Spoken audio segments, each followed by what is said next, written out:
Terus doain juga, mudah-mudahan besok ada penertiban. Soalnya si Ovi sekarang rese banget. Setiap ada penertiban nggak pernah bilang-bilang ke gua.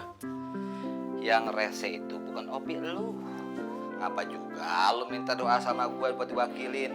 Lebih baik lu minta doa langsung. Bahkan gue cuma perantara. Yalah, emang nggak boleh apa nitip doa sama lu, Boy? Siapa yang bilang kagak boleh? Gue kagak bilang kagak boleh. Boleh-boleh aja kita.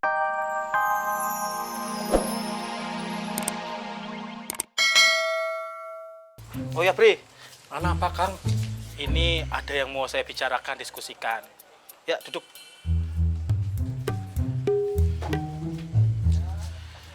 Sampai jam segini, kata si Sarjum itu belum melayani satu piring pun.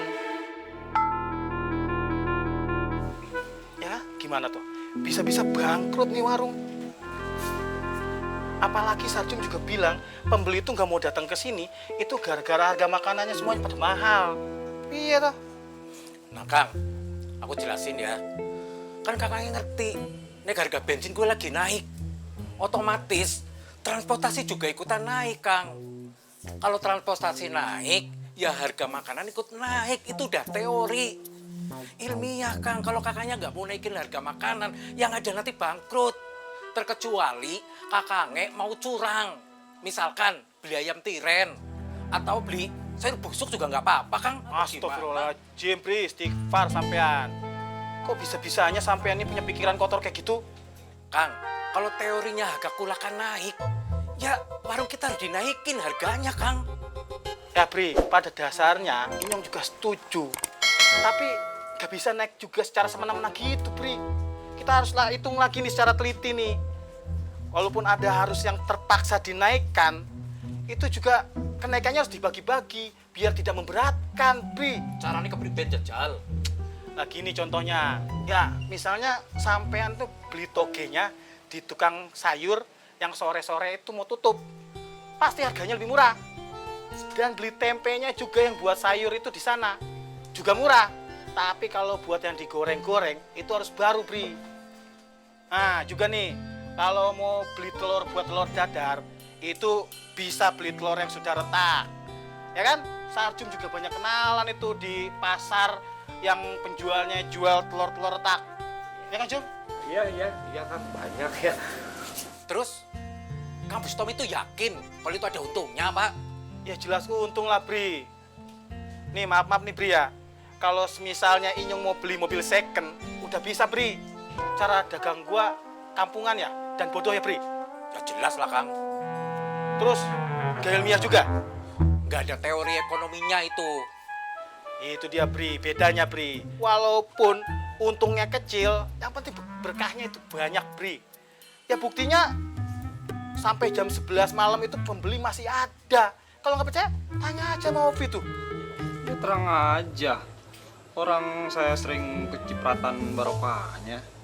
Kalau makanan ini, lauk-lauk ini udah pada kagak laku malam-malam ya. Nah itu jatahnya anak-anak saya. Mereka senang banget, Mas.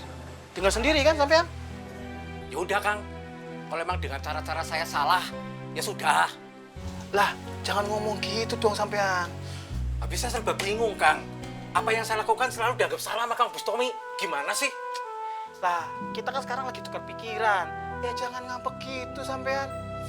Ya udah, Kang. Pokoknya Kang Bustomi urusin aja warungnya sendiri. Biar saya pulang saja. Wes, kalau mau sampean kayak gitu mah. Wes lah. Pokoknya gua bakal buat warung ini laris lagi. Sebenarnya ada resep yang cepat dan mantap buat bikin warung ini ramai lagi.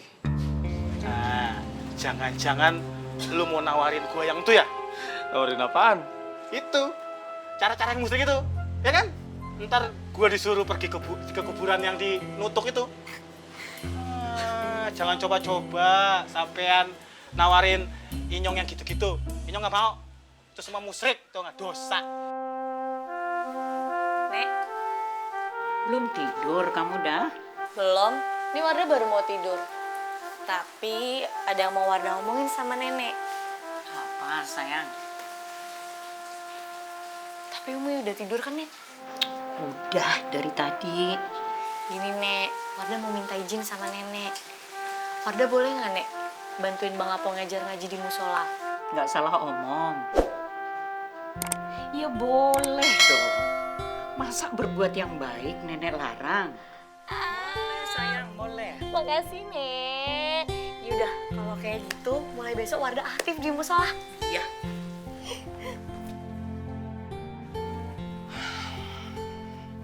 Sebentar.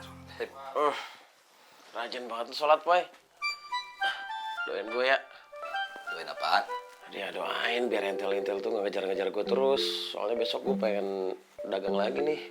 Terus doain juga, mudah-mudahan besok ada penertiban. Soalnya si Ovi sekarang rese banget. Setiap ada penertiban gak pernah bilang-bilang ke gue. Yang rese itu bukan Opi lu. Ngapa juga lu minta doa sama gue buat diwakilin? Lebih baik lu minta doa langsung. Bapak gue cuma perantara. Yalah, emang gak boleh apa nitip doa sama lu, Boy? Siapa yang bilang kagak boleh? Gue kagak bilang kagak boleh. Boleh-boleh aja kita minta doa sama orang-orang yang takwa, sama orang-orang yang takut sama Allah. Ya boleh. Yang kagak boleh tahu lo. Kita minta doa sama orang udah mati. Boro-boro dia mau doain kita. Boro-boro dia mikirin badan sendiri, dia mikirin diri sendiri puyeng, dijaga malaikat kiri kanan, ditanya A B C sampai Z-nya. Nah dia juga puyeng lah. Saya bilang kagak boleh. Ah, Boy, makanya gue minta doa sama lu. Lu kan belum mati. Makanya gue bilang sama lo sebelum lo mati, lo doa sendiri. Dia bilang kagak mati, belum mati. Ah, malu gue, Boy. Kalau ngape? Ya kan lu tau sendiri, gue mau orang yang otak-otak. Kadang gue bener, kadang gue salah. Apalagi masalah rezeki. Kadang-kadang gue sering banget nyerempet sama hal-hal yang subhat. Terus, kalau lo nitip sama gue, serta merta gitu Allah kasihan sama lo terus ngabulin doa lo gitu. Ya belum tentu. Lo, gue, yuk sama-sama belajar agama lebih dalam lagi. Kita buka kitab, kita buka hadis, kita buka Quran. Halo banyak tanya lo. Terus langsung bangun, ilar. Lu ceramah. Ah, gue ngantuk lah, tidur lagi. Jam 3. Ya, mending gue jam 3 ceramah daripada gue jam 3 dugem. Lagi. Paham. Astagfirullah. Allah. Akbar. Kang, ada nih. Sekalian minumnya ya. Ya. Wih, kamu mau nurunin harga barang-barang ini semua. Iya, Kang. Saya kan cuma mengusahakan aja. Ya gitu dong usaha. Jangan dikit-dikit ngambek.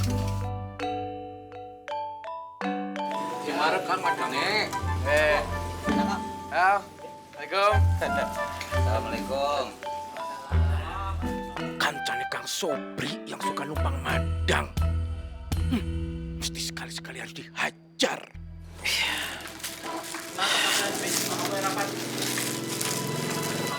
Kalau kena kangen itu dihajar sekali-kali mau kapok. Ojo, Fri. Nah, pasti perlu sambel kan? Tahu aja. Belum diminta udah nyampe. Makasih ya.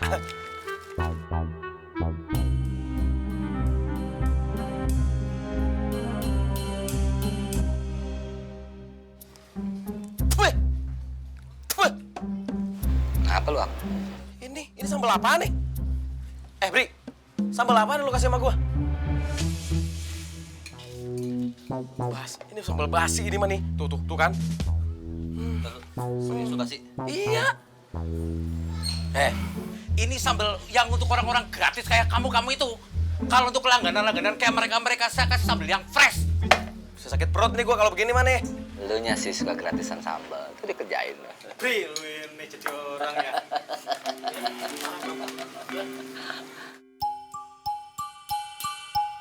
Apaan nih? Ayam goreng ini ada belakang. Ini ikan bangke juga nih. Jangan-jangan semua makanan ini pada basi. Sama kayak sambal itu. Wah, kita tuntut aja nih warung nih. Tenang dulu. Apa benar ayamnya begitu? Tenang apa? Jelas ini ayam bangke. Sampai jangan kurang ajar ya. Lu jualan pakai ayam bangke. Apa lu ngeracunin gue? Ya. Lu tuh kalau dagang yang bener dong. Jangan asal-asalan. Bener tuh, kalau kita keracunan gimana? Siapa yang mau tanggung jawab? Jangan ngomong sembarangan sampean. Gue emang bener kok. Lu jangan sembarangan lu ya. Sabar, Bang. Ini pasti ada kesalahpahaman, ada kesalahan teknis. Salah teknis gimana nih bang? Tuh, Coba lu lihat tuh. Dia muntah-muntah gara-gara makan makanan basi ini. Kita nggak bakalan makan di sini lagi. Kita pergi. Ayo, cepat. Ayo bantu teman kita tuh. Tapi sakit mau makan jadi sakit gini. Mana sih?